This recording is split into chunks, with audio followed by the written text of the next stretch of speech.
तो इससे पहले वाली क्लास में हमने क्वेश्चन देखा था आरएल सीरीज सर्किट पे, राइट। उस पर और क्वेश्चन हम लोग आज देखेंगे आज की क्लास में।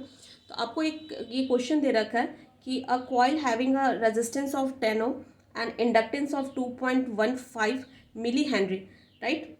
Inductance of 21.5 milli henry is connected to 230 volt supply and 50 hertz frequency.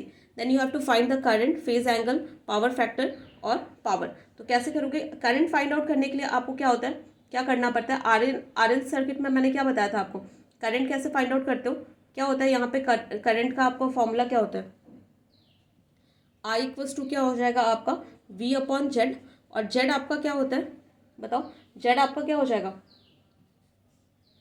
Are square XL square. तो यहाँ से एक्सएल की वैल्यू आपकी कितनी हो जाएगी? 2π/FL, 2 × π50, और FL कितना है? 21.5 इंटू 10⁻³ क्योंकि आपका कितना मिली हेनरी है।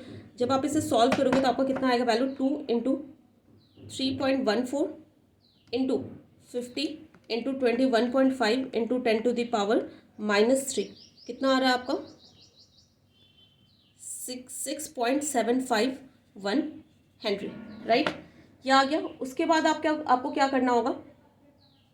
इसके बाद आप जेड निकालोगे। जेड क्या हो जाएगा? अंडर रूट आर की वैल्यू कितनी दे रखी है? 10² प्लस 6.75 का होल स्क्वायर। तो ये जब आप सॉल्व कर रहे हो, जस्ट अ सेकेंड, 10² प्लस 6.75 का होल स्क्वायर, तो ये आपका कितना आ जाएगा? 12.06। ये कितना आ रहा है? 12.06। तो ये क्या कर लोगे आप यहाँ से? यहाँ वोल्टेज कितनी है? इतनी दे रखी है, प्लस अपॉन आपका जेड कितना है? 12.06, राइट। जब आप इसे सॉल्व कर रहे हो तो आपकी वैल्यू कितनी आएगी? 19.07 आ रही है, राइट। ये आ गया आपके पास। उसके बाद आपको क्या निकालना है? यहाँ पे सिर्फ आपका करंट का मैग्नीट्यूड आया। अब आपको क्या निकालना? अगर आप एंगल निकालना चाहो तो एंगल आप कैसे निकाल सकते हो? अब देखो, आपने फाई की वैल्यू क्या पढ़ी थी जब आरएल सर्किट पढ़ा था? तो फाई क्या होता है? एंगल होता है आपके वोल्टेज और करंट के बीच का। ये हटा देते मैं। तो आप क्या लिखोगे यहाँ पे? जब आपको सेकंड में आपको क्या निकालना था? पावर फैक्टर निकालना था, राइट। आपको फेज एंगल निकालना था। तो फेज एंगल क्या होता है? फाई होता है। तो फाई आप क्या लिखोगे यहाँ पे? फाई क्या हो जाएगा? 10 इनवर्स एक्सएल अपॉन आर हो जाएगा। एक्सएल की वैल्यू आपकी कितनी थी? 10 इनवर्स। आपकी एक्सएल की वैल्यू दे रखी, हमने जब निकाली थी वो क्या थी आपकी? 6.75। आर कितना था आपका? 10। तो हमेशा याद रखना, जब आप कैलकुलेटर से सॉल्व करोगे तो हमेशा आपका किस में हो जाए? डिग्री में। तो क्या हो जाएगा? Shift 10 inverse 6.75 divided by 100। तो ये आपका कितना आ जाएगा? 34.019। ये आपका क्या आ गया? फेज एंगल आ गया, राइट। ये आपका फेज एंगल हो गया। तो अब बताना, जब हमने जो करंट की वैल्यू निकाली थी वो आपकी कितनी आ रही थी? करंट आपका कितना आ रहा था? 19.09। और ये आपका क्या आ रहा है? फेज एंगल आ रहा है, मतलब वोल्टेज और करंट के बीच का एंगल आ रहा है। तो आपको बताना, ये एंगल आप जब करंट की वैल्यू लिखोगे तो इसमें क्या करोगे? ये प्लस करोगे, प्लस लिखोगे या माइनस लिखोगे?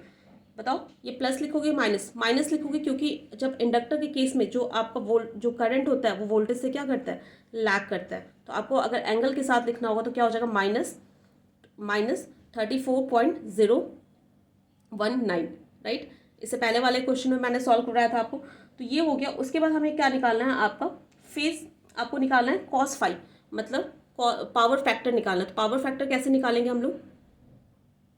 तो देखो, जो पावर फैक्टर होता है, पावर फैक्टर आपका क्या होता है? पावर फैक्टर होता है आपका cos phi, right. cos phi होता है आपका पावर फैक्टर। तो आप क्या कर दोगे? cos आपका फाई आपने कितना निकाला था? 34.04। तो आप जब इसे निकाल रहे हो तो ये मेरी वैल्यू आ रही है 34.04।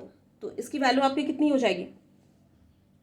0.8286 आ रही है, राइट। या फिर आप ऐसे भी निकाल सकते हो। और cos फाई आपका क्या होता है? आर अपॉन क्या होता है? जेड होता है, राइट। तो ये कितना हो जाएगा? आर कितना हो जाएगा आपका? आर आपका 10 दे रखा है, राइट। और आपने जेड की वैल्यू कितनी निकाली थी उस वक्त? वो था आपका 12.06। इसे सॉल्व करोगे, 10 डिवाइडेड बाई 12.06, ये आपका आ रहा है अगेन 0.8291। मतलब थोड़ा सा स्लाइटली डिफरेंस है, पॉइंट डेसिमल पर, वो तो चलेगा। तो दोनों क्या है आपके? दोनों फॉर्मूले से आप क्या कर सकते हो?